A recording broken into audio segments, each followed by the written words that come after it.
Baba neçə yaşınız var? Mənim 91 yaşım var. Bəlkə mənə deyəsiz, bu uzun ömürlüyün sirri nədədir? Ay oğul, mənim nə yaşım var ki, onun sirri də olsun. Ancaq onu yaxşı bilirəm ki, ömrüm zəhmətdə keçib. Ödümü belə veriblər. İçkidir, papurusdur, zəhrimardan uzaq olmuşam. Bunlar ömür gödəldəndir. Öğüt verənin də uzaqda deyil ha. O deyil, dədəm oturub orada ondan soruş. Baba dedilər siz bilərsiniz. Uzun ömürlüyün sirri nədədir? Böyük duran yerden kiçiğin həddi nədir? Göz açıp eşittiğim bu oğlu babalar. İş canın cevheridir.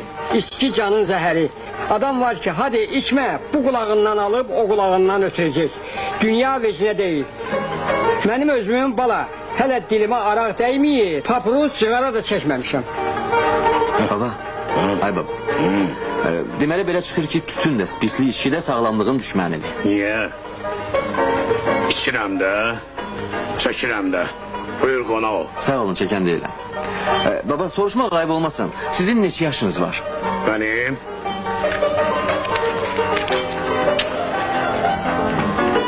36 Neçə? olacaq. Bəzəli. Nədir baba? Səni kötücə boyu yerə soxur.